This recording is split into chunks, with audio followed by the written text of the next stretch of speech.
नमस्कार, मैं पूजा दुबे। आप देख रहे हैं फास्ट न्यूज इंडिया। अगली खबर हिमाचल के धर्मशाला से, जहां धर्मशाला में शुरू हुआ हिमाचल विधानसभा का शीतकालीन सत्र। खबर के बारे में आपको विस्तार से बताएंगे, लेकिन उससे पहले लेंगे एक छोटा सा ब्रेक। ब्रेक के बाद जल्द हाजिर होंगे। इस खबर के प्रायोजक हैं न्यूम जीनियस एआई। ऑनलाइन काम करें, छोटा निवेश बड़ा रिटर्न, 100% सुरक्षित, कभी भी पैसा निकालें। न्यूम जीनियस एआई कम लागत वाले क्लाउड सीपीयू रेंटल में मार्केट लीडर है। न्यूम जीनियस एआई में निवेश करें, धन वृद्धि हासिल करें। अधिक जानकारी के लिए संपर्क करें 7732261431। नमस्कार। ब्रेक के बाद आप सभी दर्शकों का स्वागत है। खबर हिमाचल के धर्मशाला से, जहां हिमाचल विधानसभा का 5 दिवसीय शीतकालीन सत्र मंगलवार को धर्मशाला के तपोवन में शुरू हुआ। यह सत्र 23 दिसंबर तक चलेगा। प्रथम दिन का संचालन हिमाचल प्रदेश विधानसभा के अध्यक्ष कुलदीप सिंह पठानिया ने की। विधानसभा क्षेत्र भोरंज की विधायक सुरेश कुमार ने विधानसभा के अंदर नियम 130 के अंतर्गत चर्चा में भाग लिया और अपनी बात रखी। देखिए हिमाचल प्रदेश से स्टेट इंचार्ज रतन चंद की रिपोर्ट। अध्यक्ष महोदय, आज हमारे वरिष्ठ सहयोगी विपिन परमार जी ने एक बड़ा महत्वपूर्ण प्रस्ताव इस माननीय सदन में लाया है। मैं इस नियम 130 के अंतर्गत जो चर्चा यहाँ लाई है उसके ऊपर बोलने के लिए खड़ा हूँ। आपने मुझे बोलने का मौका दिया, इसके लिए धन्यवाद। आज जिस स्वास्थ्य सुविधाओं की यहाँ पे हम बात कर रहे हैं, निश्चित तौर पे ये बड़ा गंभीर विषय है। अभी विपिन परमार जी ने अपना पक्ष रखा और रणधीर शर्मा जी ने भी बहुत सारी बातें इसमें जोड़ी। आज जो कुछ ऐसी गंभीर बीमारियां हैं, किडनी की बीमारी हो, हृदय रोग हो या कैंसर हो, ये मात्र बीमारियां नहीं बल्कि ऐसे रोग जब किसी व्यक्ति को हो जाते हैं तो उसका सारा पारिवारिक जो ढांचा है वो बिगड़ जाता है, उसकी आर्थिक स्थिति बिगड़ जाती है और उसका जो सामाजिक स्टेटस है वो भी बिगड़ जाता है। और ये तीनों बीमारियां ऐसी गंभीर हैं कि इनको अगर कोई व्यक्ति अकेला करना चाहे तो वो संभव नहीं हो पाता है, उसके लिए बहुत मुश्किल हो जाता है। हमारे किडनी की बीमारी की मैं थोड़ी सी चर्चा करूं कि जब किडनी की बीमारी से पीड़ित कोई व्यक्ति घर में होता है तो पूरा परिवार उसको हॉस्पिटल ले जाने में और फिर उसका डायलिसिस करवाने में लगा रहता है। और कहीं तो ऐसे पेशेंट है कि डायलिसिस भी तीसरे दिन भी होता है, एक दिन छोड़ के तीसरे दिन। और ऐसे में अगर डायलिसिस कराने का जो साधन है उनके पास घर के नज़दीक हो तब तो सही है, अगर उसको बहुत ज़्यादा दूर ले जाना पड़े तो फिर तो परिवार भी हाथ पैर छोड़ देता है और बहुत मुश्किल का सामना उनको करना पड़ता है। यही हालत कैंसर की है।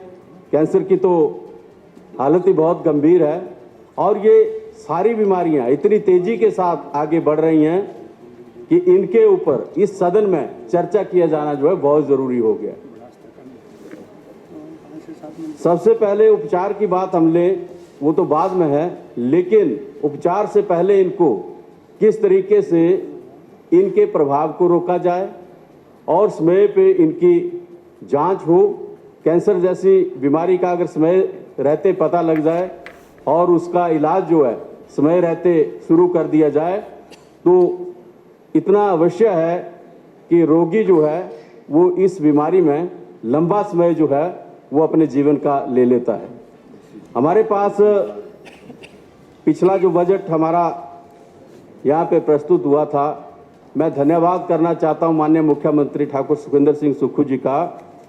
उन्होंने एक बहुत बढ़िया कंसेप्ट जो था वो यहाँ पे रखा था और वो था कि हर विधानसभा क्षेत्र में एक आदर्श औषधालय खोला जाए और उन्होंने ये इच्छा जाहिर की थी कि इस औषधालय में जो आदर्श औषधालय बनने वाला है उसमें तमाम वो सुविधाएं हों जो ग्रामीण क्षेत्र के लोगों को अपने घर के नज़दीक मिले, जिनके लिए उनको दूर दराज क्षेत्रों में ना जाना पड़े। और उन्होंने पहल भी की इसमें।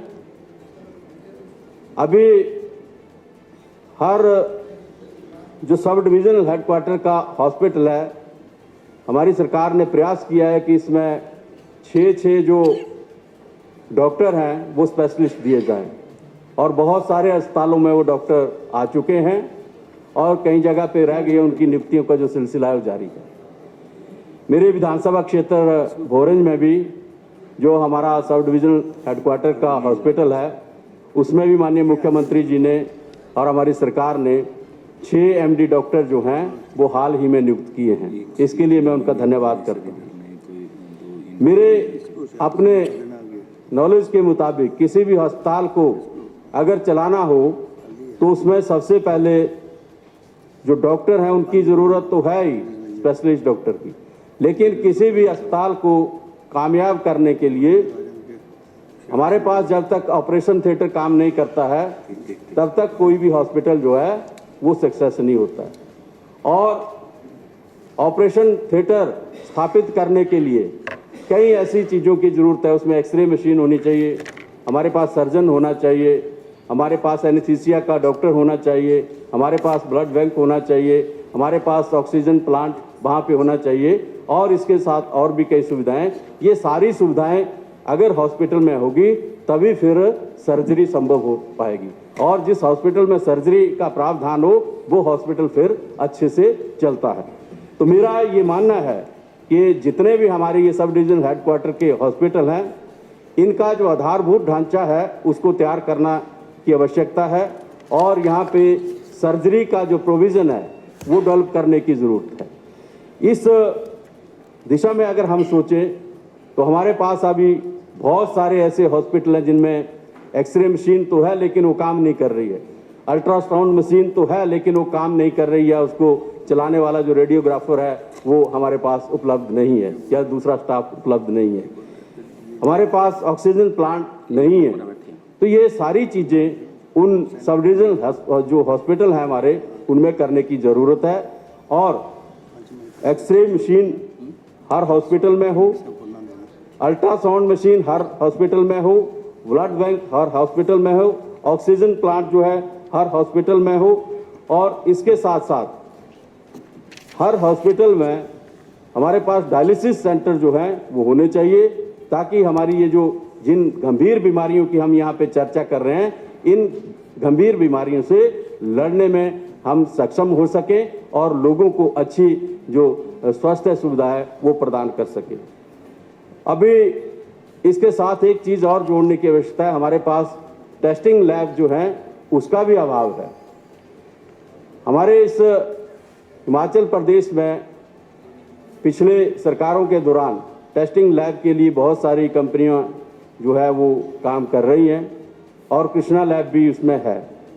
मैं कृष्णा लैब के बारे में बताना चाहता हूं कि आप बाकी जगह उसका मुझे नहीं पता कि क्या रिजल्ट होगा, लेकिन हमीरपुर जिला में और मेरे भोरंज विधानसभा क्षेत्र में कहीं भी जो कृष्णा लैब है वो सही तरीके से काम नहीं कर रही है, और ना ही उनके जो टेस्ट हैं उनके ऊपर कोई विश्वसनीयता है, ना ही उनके ऊपर कोई विश्वास है, और डॉक्टर भी ये साबित कर चुके हैं कि इस लैब के ऊपर कोई भरोसा नहीं।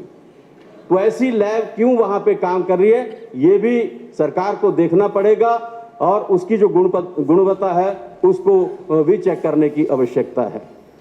और इस कृष्णा लैब का जब कॉन्ट्रैक्ट हुआ था, जो MOU साइन हुआ है, मेरे नॉलेज के मुताबिक उस वक्त इन्होंने हब एंड स्पोक बेसिस पे काम करना था, यानी कि प्राइमरी हेल्थ सेंटर पे भी ये स्थापित होने थे, और हमारे जो CSC से वहाँ भी स्थापित होने थे, और उसी तरीके से फिर इनका जो नेटवर्क है वो हमारा जो डिस्ट्रिक्ट लेवल के हमारे हॉस्पिटल हैं उनके साथ तालमेल होना था, लेकिन इनका कोई भी तालमेल जो है आपस में नहीं है।